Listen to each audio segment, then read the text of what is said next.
سؤال. اهلا بيكم مرة تانية. هنتكلم في الفيديو ده عن البريمتيف داتا تايبس اند فاريبلز.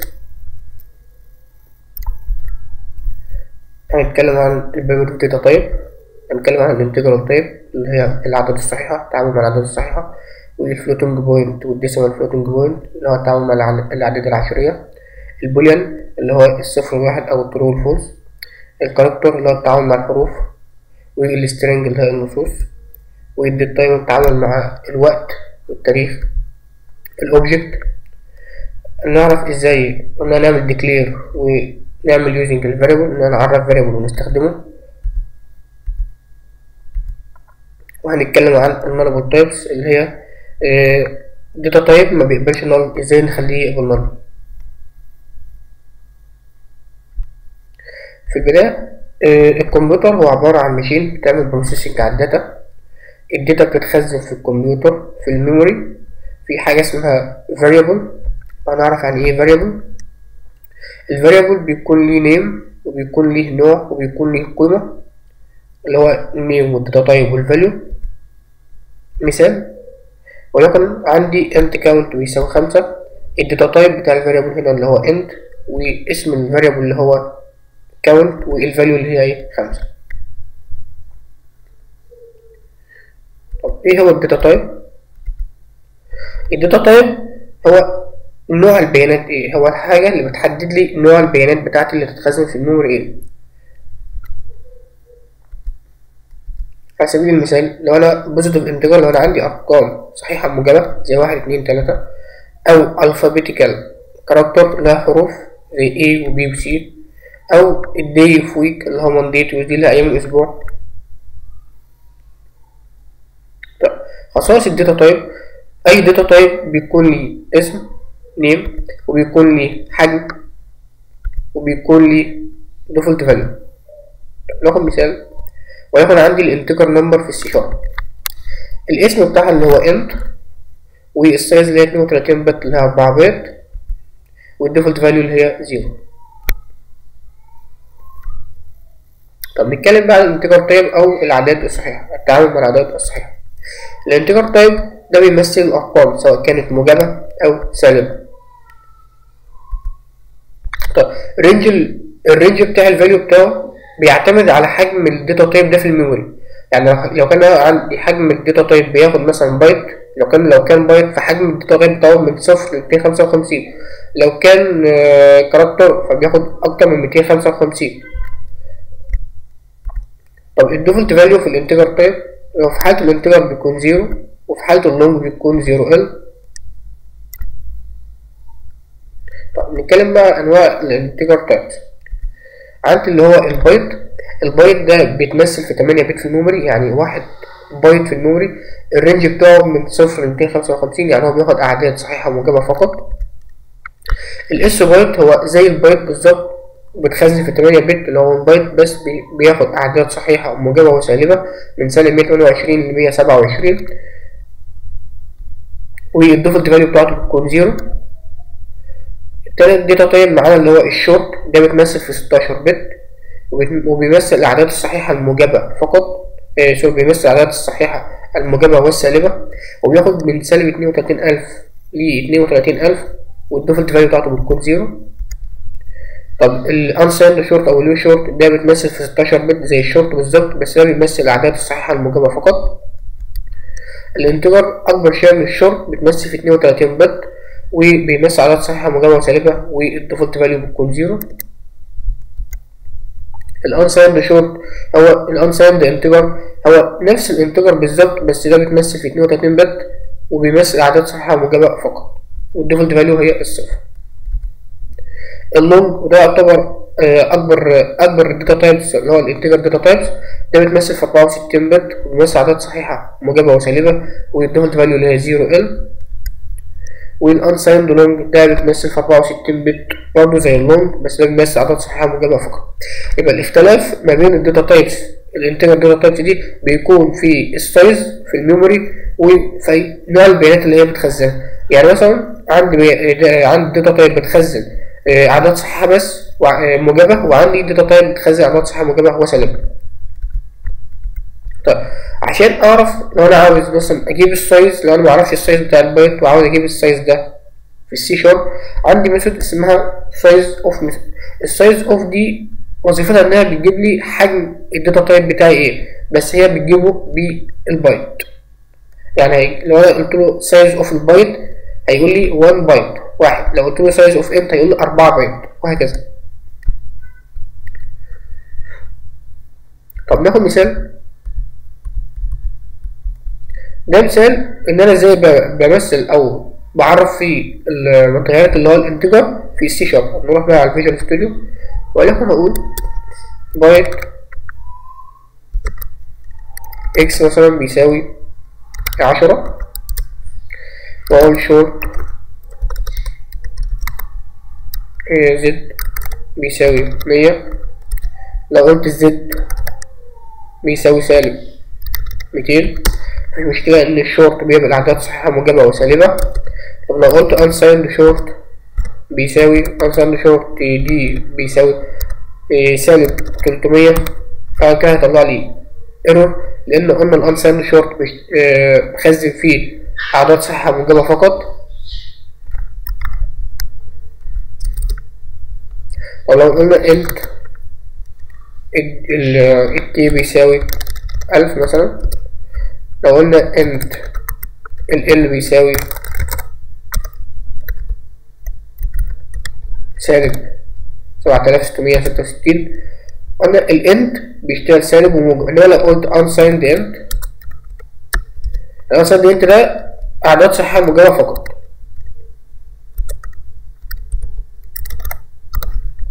جميل كده. طب لو قلت long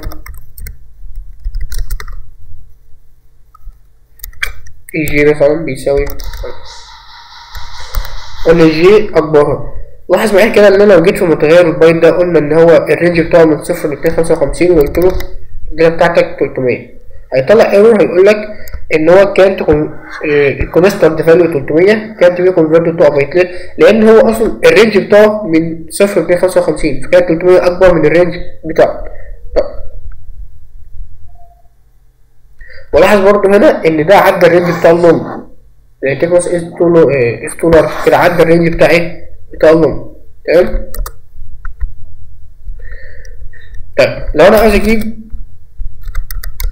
عاوز اجيب الحجم بتاع الداتا تايب بتاعي وانا معرفوش، نعمل كده كومنت لده، هنقول سايز اوف، عندي وصفة اسمها سايز اوف وبدلها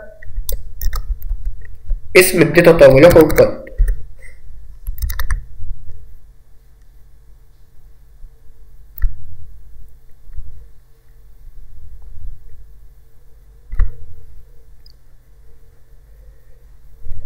قالك ايه؟ 1 بايت. طب لو قلت له انت، هيقول لك 4 بايت، هو بيجيب الحجم بس ايه؟ بالبايت. طب لو انا عاوز اجيب اقل قيمة واكبر قيمة، عندي تو ميثود بتجيب لي اقل قيمة يقدر الداتا تايب بتاعي ده ياخدها في الميموري، واكبر قيمة يقدر الداتا تايب بتاعي ده ياخدها في الميموري. انا قلت انت دوت مين فاليو، هيجيب لي اقل قيمة الداتا تايب الانتجر ده يقدر ياخدها، اللي هو سالب الرقم ده. طيب لو قلت له ماكس فاليو هيجيب لي اكبر قيمه الداتا تايب بتاعي ايه؟ ياخدها في الميموري. يبقى انا كده مش مضطر او مش محتاج ان انا احفظ لا السايز بتاع الداتا تايب بتاعي ولا المين والماكس بتاع الداتا تايب بتاعي، واقدر ان انا اجيبهم ايه؟ عن طريق الكود. ده مثال على السايز اوف.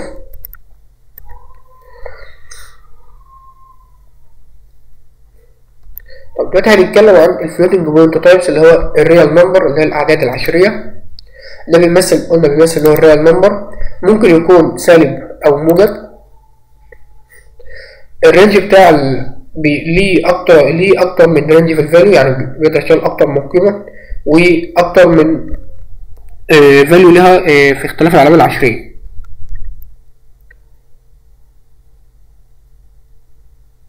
يعني ليه رينج في القيم بتاعته.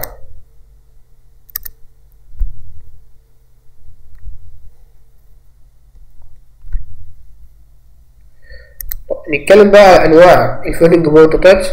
عندي الاول نوع معايا هو الفلوت، ده بيتمثل في 32 بت اللي هو 4 بايت، وبياخد في الرينج ده، والديفولت فاليو بتاعته اللي هو 0.0 اف. الدبل بيتمثل في 64 بت، وبياخد الرينج بتاعه اللي هو الرقم ده والرقم ده، وأيضا بتمثل الديفولت فاليو بتاعته بتكون 0.0 دي. والديسيمال ده يعتبر أكبرهم، ده بتمثل في 28 بت، وبياخد في الرينج ده الأرقام بتاعته في الرينج من ده لده سواء سالب أو موجب، والديفولت فاليو 0.0 ام.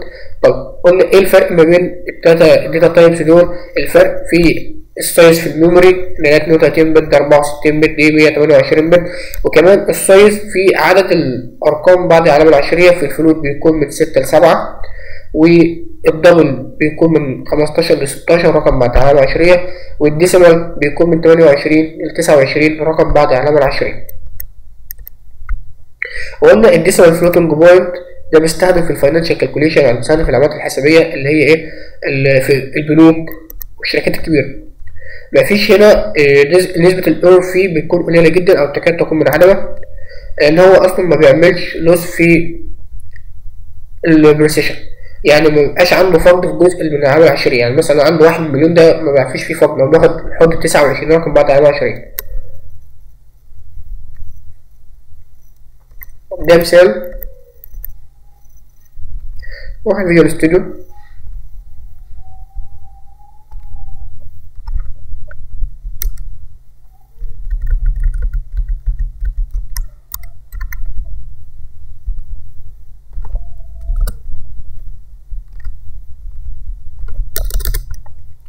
هنعرف من هي الفلوت، هناخد اف بي اي هيساوي 3.14%. هنقول هنا اف لو قلت فلوت دبل سوري دي بي اي، واخدت نفس الرقم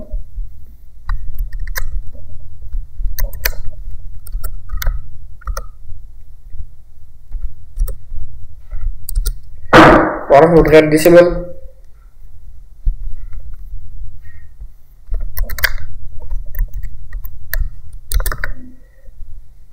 ام بي اي يساوي، وناخد نفس الرقم ده نزود بس الأرقام دي شوية.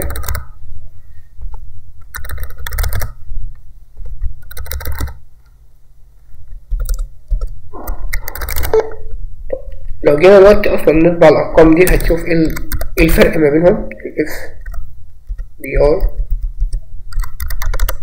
والدي بي اي والام بي اي.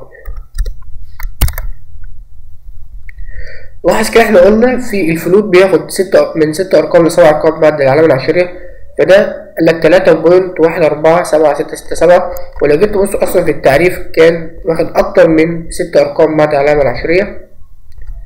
قلنا في الدبل بياخد 15 رقم بعد العلامة العشرية، 15 ل 16.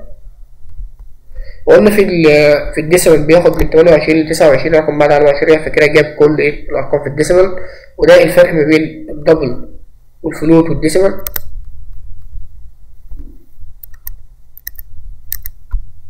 طب ايه بقى حرف الاف ده؟ ليه هنا بحط حرف الاف، وليه في الديسيمال برضه بحط حرف الام؟ لان اصلا الديفولت عندي في الريال نمبر او في الفلوتنج بوينت نمبر هو الدبل، يعني الديفولت ان القيمه دي دبل، فانا لازم لما باجي اعرف متغير فلوت، هو لما بضيف القيمه بالعلامه العشريه خلاص هو عارف ان هي دبل، فلازم اقول له لا هي فلوت. يعني بقول للكومبايلر ان القيمه دي فلوت مش دبل، وانا بقول للكومبايلر بالام ده ان القيمه دي ديسيمال مش دبل. وعشان ان الديفولت دبل مش لازم ان انا احط حرف الدي في حاله تعريف متغير الدبل، سواء حطيتها او ما حطيتهاش مش هيطلع معايا اي اخطاء. انا بقول لك اهو الريال نمبر الديفولت اللي هو دبل، فانا لازم اعمل اكسبليسيتلي كونفيرت، لازم احول سواء بقى الفلوت او الديسيمال عن طريق حرف الاف او حرف الام.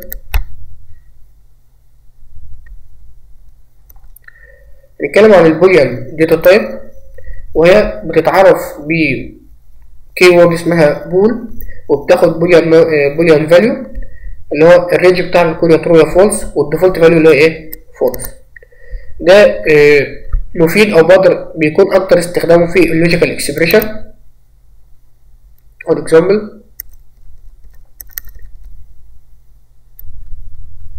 Visual Studio.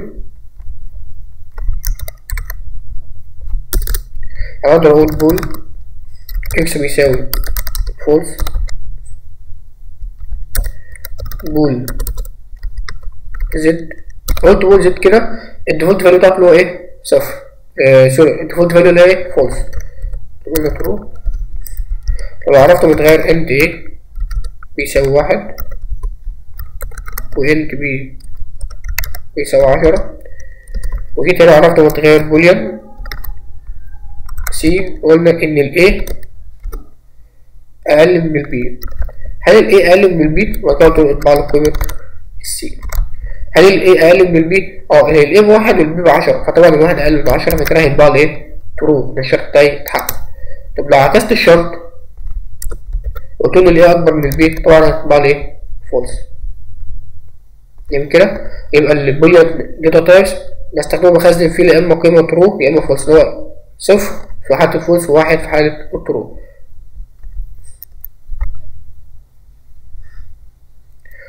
الكاركتر داتا تايب ده عندي الداتا تايب بتاعه كاركتر اللي هو كار، بيتمثل في 16 بت، في 16 بت يورو كود، وده الرينج بتاعه، والديفولت فاليو اللي هو باك سلاش 0. ده بيمثل اللي هو ايه السيمبوليك انفورميشن، بيمثل حرف واحد كاركتر واحد، وبيكون ما بين سنجل كوتيشن. ناخد اكزامبل.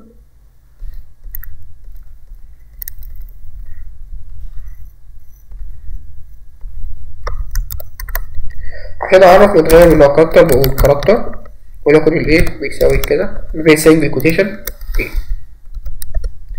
طيب كاركتر البي ما بين سنجل كوتيشن ولكن البي كابيتال او الايه كابيتال يساوي ايه البي الايه. طيب ايه الفرق ما بين الاسمول والايه كابيتال؟ الفرق بين الاسمول والايه كابيتال ان الاسمول لها اسكي كود غير الاسكي كود بتاع الكابيتال ايه. طب عشان نطبع بس الحروف دي لو قلت له ايه اسمول ايه كده ورنيت طبع لي ايه الايه. طب لو انا عاوز اجيب الاسكي كود بتاع الايه باجي قبل ما بطبع اسم المتغير قبل اسم المتغير انا بقول اند، بعمل له كاست الاند هيجيب لي الاسكي كود بتاع الكاركتر بتاعي. جميل.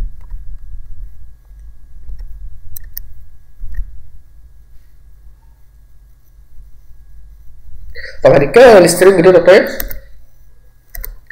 السترينج داتا تايبس هو عبارة عن مجموعة من الحروف، مجموعة من الكاركترز بيتعرف بالسترينج كي وورد. الديفولت فاليو بتاعته اللي هي نل، يعني مفيش اصلا مفيش فاليو، نل فاضي، وده بيتمثل ما بين دبل كوتيشن. والسترينج ده اقدر ان انا اعمل له كونكاتينيشن، ان انا ادمج اتنين سترينج. لو عندي اتنين متغيرين سترينج اقدر ان انا ادمجهم مع بعض بسترينج واحد عن طريق اللي هو ايه البلس اوبريتور. ناخد اكزامبل.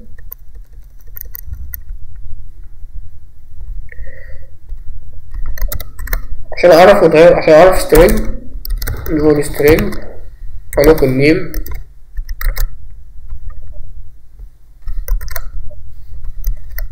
يساوي وليكن حسب، خلي ده اللي هو الفيرست نيم، سترينج لاست نيم يساوي وليكن محمد. طبعا عشان اطبع تكون السترينج دي بدل بس هنا ايه الاف نيم طبعا لمين حسب. طيب لو انا عاوز اطبع ان ده الاسم واحد وقلت مثلا السترينج فول نيم، ده هيساوي ايه؟ قلنا عن طريق اللي هو البلس اوبريتور بنعمل حاجه اسمها كونكاتينيشن، فهقول له الاف نيم زائد ونديله مسافه زائد ايه ال نيم، ويطبع لي الفول نيم، هيطبع لي حسن محمد. جميل كده. يبقى السترينج بخزن فيه داتا ايه نصوص ما بين دبل كوتيشن. هنتكلم انت عن الديت تايم داتا تايب، وده خاص بالتعامل مع الوقت والتاريخ. بيمثل اللي هو الديت والتايم، الوقت والتاريخ. بيتعرف بكي وورد اسمها ديت تايم. الديفولت فاليو بتاعته بيكون 1 1 3 صفار 1 12 كده. جميل. واحنا ناخد مثال.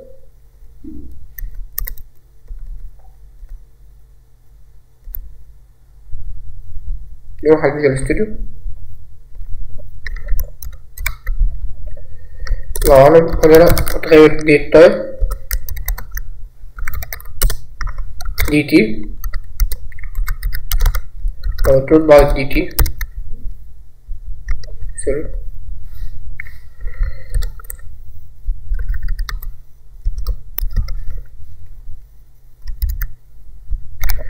طبعا لي ايه كده، طبعا لي الديفولت فاليو اللي هو 1 1 3 صفار 1 12 اي ام. جميل. طيب لو انا عاوز اجيب اصلا الوقت الحالي للجهاز، اقول دي تي دوت دي تي هيساوي الديت تايم دوت ناو، يعني هات لي الوقت بتاع الجهاز، يعني هيجيب لي من الساعة 11:30 اي ام. والناو مش مثلا ناو بريفرتي. جميل. نرن كده كامل اللي هي تاريخ النهارده اللي هو 15/4 والوقت. طيب لو انا عاوز اطبع الديت لوحده والتايم لوحده،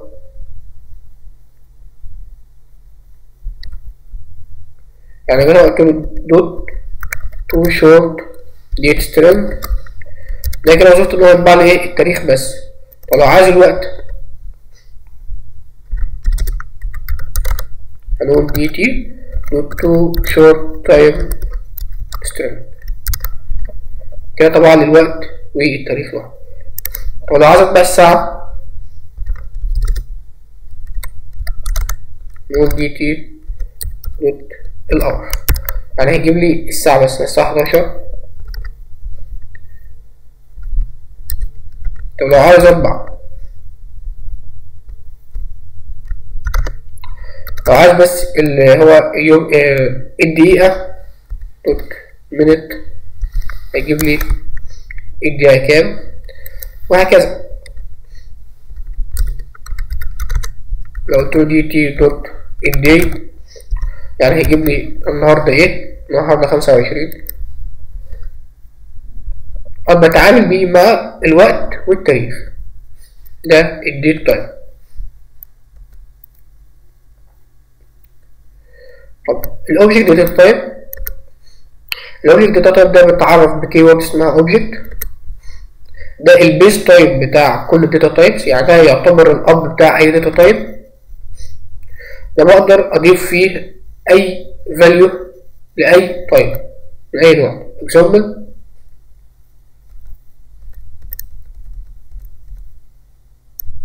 فيجوال ستوديو، قلت اوبجكت ولا متعرف باوبجكت اكس بيساوي 10، انا كده ضفت فيه انتجرال تايب. لو قلت اوبجكت نيم يساوي حسن، لو قلت object is true بيساوي true، لو قلت object core value بيساوي ايه. جميل كده. يبقى انا بيشيل اي داتا تايب. لو جيت اطبع الاكس، اطبع النيم، اطبع الاسترو، اطبع الكاركتر فاليو، هطبعها مفيش اي مشكلة. جميل كده. يعني طبع لي الانتجر فاليو وطبعا اللي هو السترينج فاليو، طبعا اللي هو البوليان فاليو، طبعا اللي هو كاركتر ايه فاليو.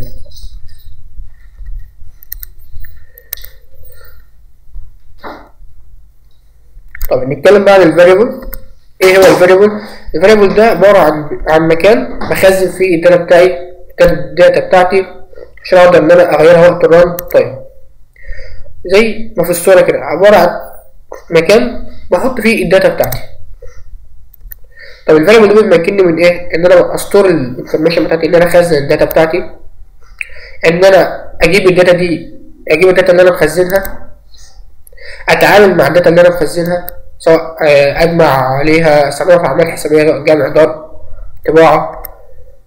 طيب خصائص الفاريبل، كل فاريبل بيكون ليه اسم، بيكون ليه تايب عشان نوع الداتا اللي متخزنه، بيكون ليه فاليو. مثال لو قلت انت الكاونت بيساوي 5، النيم هنا اللي هو الكاونت، والتايب اللي هو انت، والفاليو اللي هي 5. وعشان اعرف variable بحدد التايب بتاعه، هنا الداتا تايب اللي اتكلمت عنها، بحدد الاسم بتاعه، وبيكون حاجه اسمها identifier، وممكن اديله initial value كما ديفولت، او ممكن اديله initial value او لا. طب السنتكس زي ما قلت كده، الداتا تايب والاسم والinitial value. مثال لو قلت انت الهايت بيساوي 200، فهنا التايب بتاع الفاريبل انت، اسم الفاريبل هايت، الانيشال فاليو اللي هي ايه 200. يبقى ناخد مثال. هنا اعرف فاريبل بحدد الداتا تايب بتاعته، وليكن انت الكاونت ده الاسم بتاعه بيساوي وليكن 100. كده ده الداتا تايب بتاع الفاريبل، ده اسم الفاريبل، ده الانيشال فاليو بتاع الفاريبل. طب نتكلم بقى عن الايدنتيفاير واسماء الفاريبل. اسم الفاريبل ممكن يكون لتر حروف او ارقام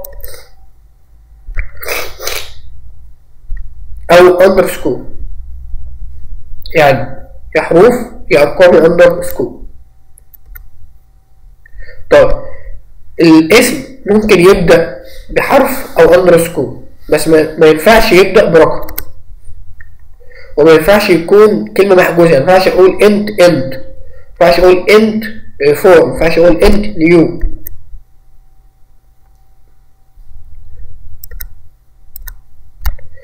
طب الاسم بتاع الفاريبل should be descriptive name، يعني يفضل انه يكون اسم بيصف الحاجة اللي هو الداتا اللي هتخزن فيه.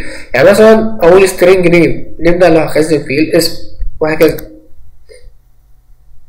يكون في اللاتن letters الحروف، ما يكونش كبير قوي وما يكونش صغير قوي. ما نقولش انت اكس، يعني اكس بعبر عن ايه، وما راحش اقول انت the number of the student in the faculty كده كبير، وانت اكس كده ايه short. ملحوظة السمول لتر غير الكابيتال لتر، لان اللغة كيس سنسيتيف. يعني لما اقول نيو الان كابيتال غير لما اقول نيو والان سمول، ان اللغة كيس سنسيتيف. ناخد اكزامبل مع الفيجوال ستوديو.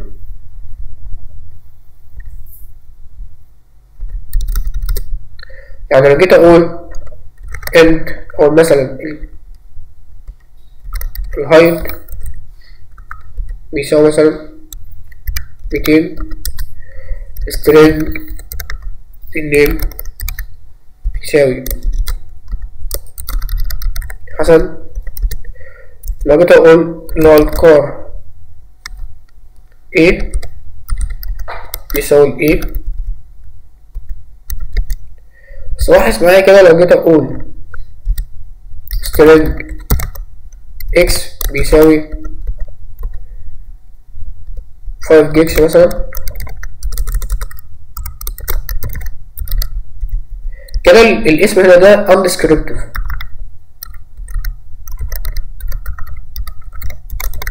يعني ايه اصلا 5 جيجز؟ تمام كده الاسم مش بصف الداتا المتخزنه جواه. طب لو جيت اقول string 2 اتش مثلا، طبعا هيديني ايرور لان قلنا الاسم مينفعش يبدأ برقم، ده كده ايرور غلط. لو قلت string new يساوي، ده برضه كده هيديني ايرور لان النيو كيورد محجوزة.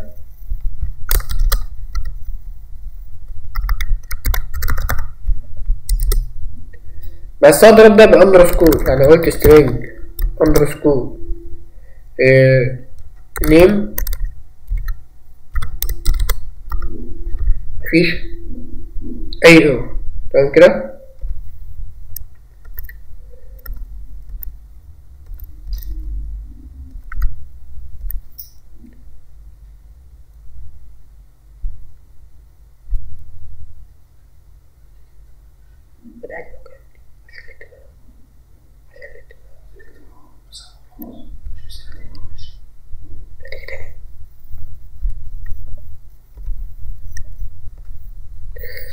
دلوقتي هنتكلم عن assigning value، ان انا ازاي ادي قيمة دي الفاريبل بتاعتي او بس قيمة للفاريبل. عشان ابص قيمة للفاريبل ده بيتم عن طريق اللي هو equal operator او اللي هو يساوي. بيكون الفاريبل اسم الفاريبل بيكون على الشمال والفاليو بتاعته بيكون على اليمين، وبيكون الفاليو على حسب الداتا تايب بتاع الفاريبل ده. واقدر ان انا اعمل اللي هو كاسكيد كولينج، وهنعرف يعني ايه اصلا كاسكيد كولينج، وده بيتم من الشمال من اليمين للشمال، ان انا ببص من اليمين للشمال. اكزامبل على فيديو الاستوديو على طول، نعمل كومنت الكل ده. لو قلت string x بيساوي 3 سوري انت x بيساوي 3، وانا هنا كده اسم الفاليو بتاعي على الشمال والفاليو ايه على اليمين، وانا كده اديته ايه assign value، كده بقى assign value للفاليو. طب لو قلت int y ما اديتوش اي قيمه، واقدر ان انا هنا ادي قيمه لفاريبل باستخدام فاريبل تاني، يعني انا جاي اقول y بيساوي الاكس. كلام الواي قيمه الواي هتروح تاخد قيمه الاكس. لاحظ كده لو جيت عرفت int z وقلت له بيساوي الاكس بيساوي 5، وده اللي هو الكاسكيد كولينج. يعني انا هنا بقول له خد الخمسة ضيفها في الاكس، وخد القيمة اللي بقت في الاكس ضيفها في الزد، فكده بقت قيمة الاكس كانت باتنين، فهنا هيخلي قيمة الاكس بخمسة ويرجع يخلي قيمة الزد بالخمسة، وهي بقت قيمة ايه الاكس حاليا. جميل. انا كده اطبع قيمة الاكس هيطبع لي 5. جميل. وبرضه كده اطبع قيمة الزد هيطبع لي 5.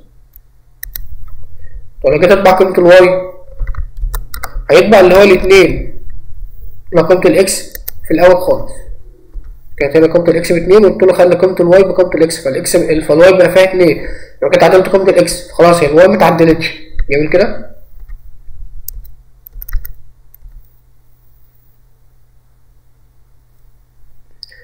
طب الانيشلايز فاريبل، الانيشاليزنج او الانيشاليزيشن ده ان هو بيعمل اساين للانيشال فاليو، بياخد الانيشال فاليو. طب ده بيتم قبل ما استخدم الفاليو، يعني طبعا ما استخدمتش الفاليو فده بيكون اسمه انيشال فاليو، باخد قيمه انيشال. بقدر ان انا ادي قيمه انيشال باستخدام اللي هو نيو كيورد، او بالليترال اكسبريشن، وهنعرف عن ايه الليترال اكسبريشن في الدروس الجايه ان شاء الله.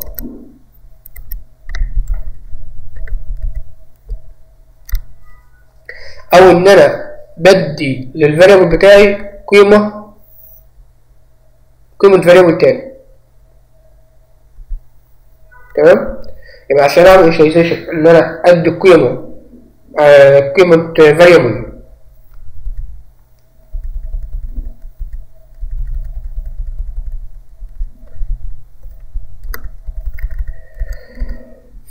الانيشاليز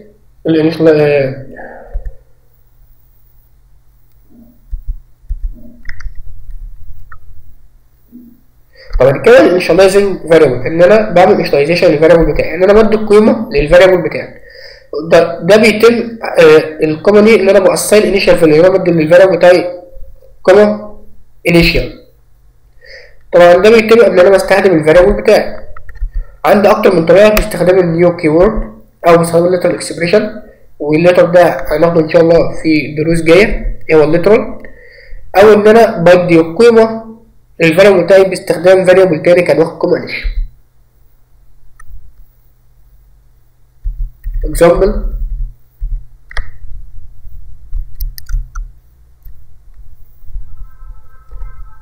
نعمل كده كومنت ده،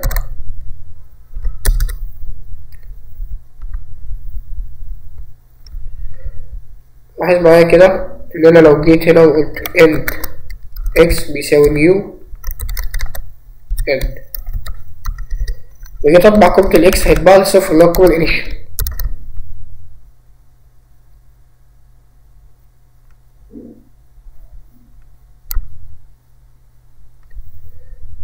طبعا ايه صفر اللي هو القيمة ايه الانيشال.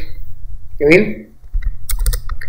او اقول int الواي بيساوي الاكس، ولكن انا كنت هنا عاطي للاكس 5 يساوي الاكس 7، بس كده الاكس دي مش القوة الانيشال، لان انا كده ايه استخدمت الاكس. انما القوة الانيشال دي بتتعاطى وانا بعرف وانا وقت التعريف على طول، يعني قلت ان اكس بيساوي 3 وقت قلت الواي بيساوي الاكس، كانت القيمة الانيشال هنا بتاع الاكس اللي هي 3، فانا قلت له خد القيمة الانيشال بتاع الاكس حطها فين في الواي، وكنت اتبع الواي هيطبع لي 3.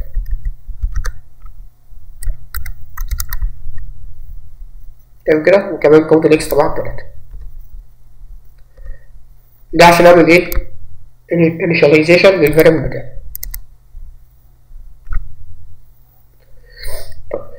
طبعا نفهم الفاريبل ده بيشتغل ازاي. يعني لما باجي اقول entrance بيروح في الميموري بيعرف لي مكان في الميموري وبيسميه العنوان بتاعه اللي اسمه لينس وبيحجز لي مكان في الميموري. طب لما اقول انت ويتس هيروح برضه على الميموري يحجز لي مكان ويسميه ويتس. لما اقول انت اريا هيروح برضه في الميموري يحجز لي مكان ويسميه اريا. لما اجي اقول اللينس بيساوي 5 هيروح في المكان اللي هو بتاع اللينس هنا ويحط لي فيه 5. لما اقول الويتس بيساوي 10 هيروح في المكان بتاع الويتس هنا ويديله 10. لما اقول الاريا هتساوي اللينس في الويتس هياخد ال5 اللي في اللينس يضربها في ال10 اللي في الويتس ويخزنها لي فين في الاريا اللي هي 50.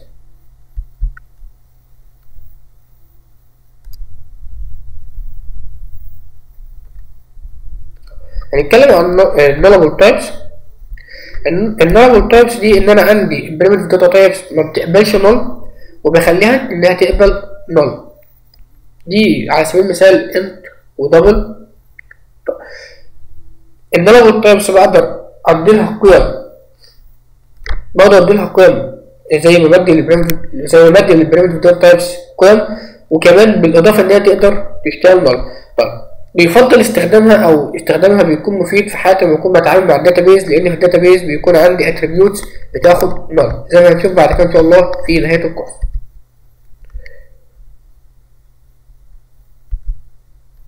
اكزامبل على الانتجر. تمام، وده مثال على الدبل ونطبق ان شاء الله في فيجوال ستوديو. لو جيت هنا وقلت له ان اكس بيساوي نول، ده هنا هيطلع لي مشكلة. ليه؟ لأن الإكس ما بيقبلش نول. نعمل كومنت ده وكومنت ده. هنا الإكس ما بتقبلش، يعني البريمتيف داتا تايب اللي هو إكس ما بيقبلش نول، فلازم نعمل حاجة نخلي المتغير ده يقبل نول. فعشان خليه يبقى نل باجي اضيف علامة استفهام هنا بعد اسم الداتا تايب. يبقى كده الاكس بتاعي يعمل ايه؟ اول نل، او اقول nullable واكتب هنا اسم الداتا تايب وهنا اسم المتغير هنا يساوي null. طيب نكتب اسم متغير تاني عشان اسم متغير موجود قبل كده. ما ينفعش ان انا اعرف اتنين variable بنفس الاسم. ما ينفعش اقول int x وارجع اقول int x. تمام. طيب في الدبل لو قلت دبل كده وقلت له ايه z في a بيساوي 3 و14 بيساوي نل. لاحظ ان هنا لو جيت في الاكس هنا وقلت له الاكس بتساوي 100 هيقبلها مش هيعترض، ان هو بياخد كل الارقام، بياخد كل الفاليوز بالاضافه ان هو بياخد ايه؟ نل. اتكلمنا عن البرايمري داتا تايبس وعن الفاريبلز وعرفنا ايه هي الداتا تايبس وعرفنا ايه هي الفاريبلز وايه فائده الداتا تايبس وايه فائده الفاريبلز، وعرفنا ان الفاريبلز بستخدمه ان انا بخزن فيه الداتا بتاعتي عشان اقدر ان انا اعمل لها ريتريف واقدر ان انا اعمل لها اي عمليات حسابيه، وان الداتا تايبس هي اللي بتحدد النوع بتاع الداتا بتاعي اللي هيتخزن في الفاريبل ده ايه، اللي هيتخزن في الميموري.